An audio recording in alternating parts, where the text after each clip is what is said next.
పోరా మన్మడా కప్పు కొట్టుకొని రా. ఓకే. అది నిజంగానే కప్పు కొట్టుకొచ్చింది సార్.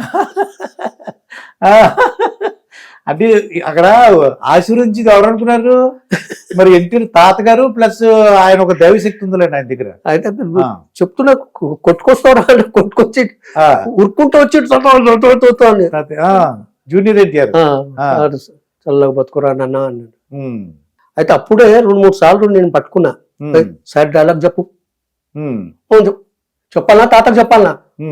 సార్ డైలాగ్ చెప్తుండే సార్ ఆడు. సరే ఎన్టీ రామారావు డైలాగ్ చెప్పి మొత్తం చెప్పేస్తుండే. నాకు యాద లేదు, డైలాగ్స్ మొత్తం చెప్తుండే. ఓకే. అంతా అంటే జ్ఞాపక శక్తి ఉన్నది. నేను ఇటు పైకి వస్తాడు అని నేనే అనుకున్నా. అది మనకు శక్తి ఉన్నది. సేమ్ అంటే జూనియర్ ఎన్టీఆర్ ఎలా ఉంటారంటే ఎన్టీ రామారావు గారు ఉంటుంది. సేమ్ ఎన్టీ రామారావు ముఖమే సార్. వాళ్ళు హైట్ తగ్గుంది అంతే, హైట్ తగ్గనే అంతే అంతే. కొద్ది హైట్ పెంచుతుంటుంటే జూనియర్ ఎన్టీఆర్ కాదు ఎన్టీ రామారావు అవుతుండే. అవును. అయితే ఎన్టీ రామారావు జూనియర్ ఎన్టీఆర్ చూసి సంతోషించేవాడు అనమాట. ఆయన లైక్ చేస్తుండే, చాలా ఇష్టపడుతుండే. నా పేరు లిప్తావు రా పోరా అంటుండే. ఇక బాలకృష్ణతో ఎప్పుడు ఎలా ఉండేవారండి? బాలకృష్ణతో అంత మంచిగా ఉంటుండే కానీ కొద్దిగా బ్యాడ్. వచ్చిన వాళ్ళతో కలవడు బాలకృష్ణ గారు. ఒకసారి ఒక 2 లారీల మంది వచ్చారు. సార్ పండుకునే టైం అప్పుడు, మధ్యాహ్నం పూట 1 గంటన్నర బంటాడు. ఇక ఈ జనం మూత గోల చేస్తున్నారు. గోల చేస్తుంటే మోహన్ పోయి చాలా గోల చేస్తుంది సార్ అంటే, బాలయ్య బాబు ఏం బ్రదర్ ఎక్కడికి వెళ్ళి వచ్చిర్రు అది ఇది. ఆయన మంచిగా ఆప్యాయంగా మాట్లాడతాడు. వాళ్ళతో లైఫ్ వాళ్ళతోనే ఉన్నదంటాడు ఆయన. ఎవరు? ఎన్టీ రామారావు గారు. అభిమానులతోనే మన లైఫ్ రా. సరే నేను పిలుస్తా ఉండు అని ఫోన్ చేసి తిట్టిండు. మొదలు ఇంటికి రా అన్నాడు. ఇంటికి ఉరుకొచ్చేసిండు. అది మేకప్ లా టైమింగ్ అయిందంటే అందుకోసమే కలవలే మిమ్మల్ని అంటే వాళ్ళు సంతోషపడ్డారు, వెళ్ళిపోయారు. తిట్టిండు. వాళ్ళతోనే లైఫ్ ఉందిరా, అభిమానులతో. వాళ్ళ అభిమానం వాళ్ళతోనే నీ లైఫ్. నువ్వు వాళ్ళని తాగిపోతాడు పండుకున్నావు, నాకు చెప్తున్నావా నువ్వు? జాగ్రత్త, ఇప్పటి అట్లా చేయదు. అంటే అభిమానులతో కలవాలి. వచ్చిన వాళ్ళతో అందరితో కలవు, ఎవరిని వదలటమైనా. అయితే మార్నింగ్ పూట మొదలు స్టార్టింగ్ అప్పుడు 3-4 రోజులు అయింది. సెక్రటరీ పోతున్నాం వస్తున్నాం. ఫస్ట్ సార్తో మాట్లాడిన మాట 8 గంటలకు పోతుంటే ఒక రోజు పోయినాం. 2వ రోజు సార్ చిన్న మనవి సార్ చెప్పండి. అప్పుడు లచ్చన్న పేరు తెలియదు, చెప్పండి అంటుండే. నేను సార్ వాళ్ళు వస్తారే 9 గంటలకు 9:30కు వచ్చి క్లీనింగ్ చేస్తారు 10 గంటలకు. మీరు ముందు ఎందుకు వచ్చారు? మీరు మొదలు వస్తే ఇక గిట్లనే అవుతుంది సార్. సార్కి ఎవరు చెప్తలేరు, భయం. ఎవరు చెప్తలేరు. ఆఫీస్ వాళ్ళందరూ 9:30-10 అవుతుంది, ఈయన 8 గంటలకు వచ్చేస్తున్నారు. 8 గంటలకు వస్తే ఎట్లా సార్? 9 గంటల కన్నా మినిమం 9 గంటల కన్నా రారు సార్. ఓకే లచ్చన్న వాళ్ళకి చెప్పి 9 గంటలకు వస్తాడంటే సార్కు చెప్పేసిన. అట్లా 2 సార్లు 3 సార్లు అయింది. ఇక్కడ హ్యాబిట్స్ లా దగ్గర 10 లారీలు వస్తున్నాయి సార్ డైలీ. మేము వెళ్ళిపోతున్నాం, మళ్ళీ వీళ్ళందరినీ ఎల్లగొట్టేస్తున్నారు. నాకు చూసి నేను డోర్ తెరిచి చూసి అన్ని లారీలే ఉన్నాయి.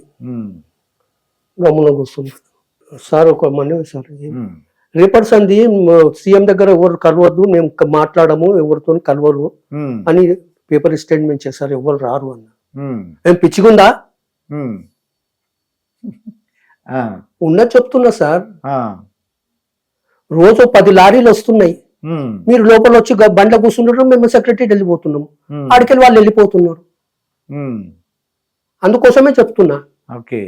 పేపర్లో ప్రకటిద్దాము. పేపర్లో ప్రకటించేశారు, మా దగ్గర ఎవరు రావద్దు, మేము ఎవరిని చూడము, ఎవరితో మాట్లాడము, ఇది సరిపోతుంది సార్ అన్న.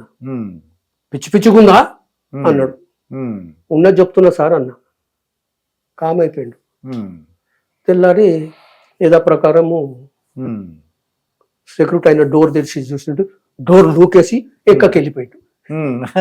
వెళ్ళి లారీ వాళ్ళందరినీ ఇంకా గేట్ 2 గేట్లు ఉంటాయి. ఇంకా గేట్ తెరిచిండు, హాల్ ఉంటది. హాల్లో దగ్గర దగ్గర 300-400 మంది కూర్చుంటారు. అంత హాల్ ఉంటది. ఓకే, అంత బటాలియన్ మొత్తం పండుకుంటది ఆడ. మళ్ళీ ఇంకో గేట్ తెరిచిండు.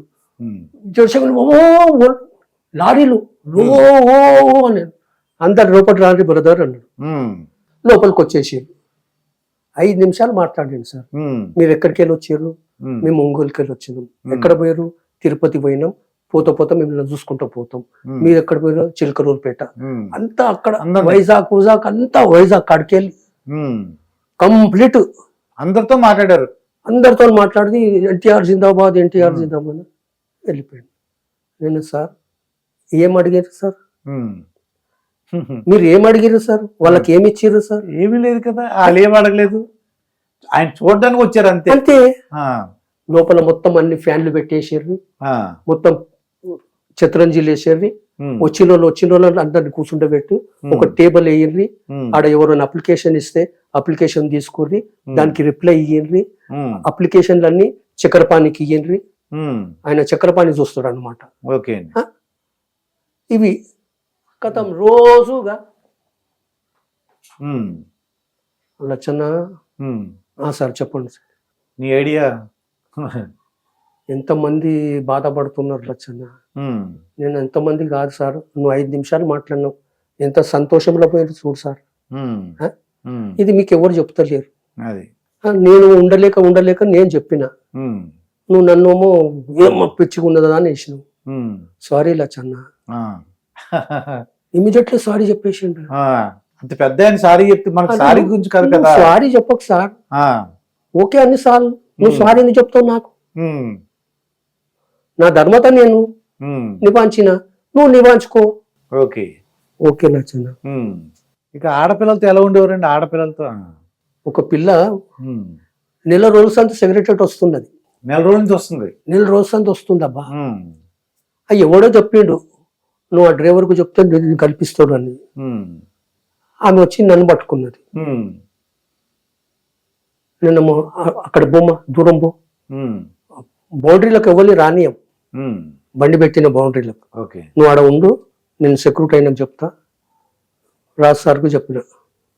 రాజ్ సార్ ఒక ఆమె వచ్చింది సార్, సార్తో కలిపి నేను పంపిస్తున్నా సెక్యూరిటీతో. ఆడ పేరు గిట్ట రాసుకొని మీదికి పంపించాడు. రాజుగారు లేడీస్ సార్ నెల రోజుల సంది వస్తుందంట లచ్చన్న చెప్పాడు సార్. సరే పంపించేస్తే అంటే డోర్ బంద్ చేసుకుని అద్దంలోకి వెళ్ళి చూస్తారు సెక్యూరిటీ వాళ్ళు. అద్దంలోకి వెళ్ళి చూస్తున్నారు. పర్సు తీసింది. పర్సు తీసి ఇన్ని లెటర్లు ఇచ్చింది. అది ఏంటమ్మా, 1 లెటర్ చదివితే తెలిసిపోతుంది కదా. నేను అట్లా ప్రేమిస్తున్నా, ఇట్లా ప్రేమిస్తున్నా, అది ఇది అన్ని కథలు రాసేసింది. ఇక అన్ని కథలు ఇవే ఉంటాయి అనుకున్నది. బుక్ లో పప్పి తీసుకున్నది. పప్పి తీసుకోగానే సార్ కింద బట్టలు నొక్కిండు. Sir door తెచ్చిపోయిండు. మొత్తము బ్యాగ్ నిండా నగలే సార్. వారం రోజు సంత ఉన్నది, నెల రోజు సంత ఉన్నది, అన్ని నగలే కంప్లీట్ బ్యాగ్ నిండా. నేను ఈ నగలు, ఈ పిల్లలు ఎక్కడున్నారు కనుక్కోలు. సెక్యూరిటీ అయినా ఇచ్చి ఇంటికాడ దింపేసి రమ్మని చెప్పు.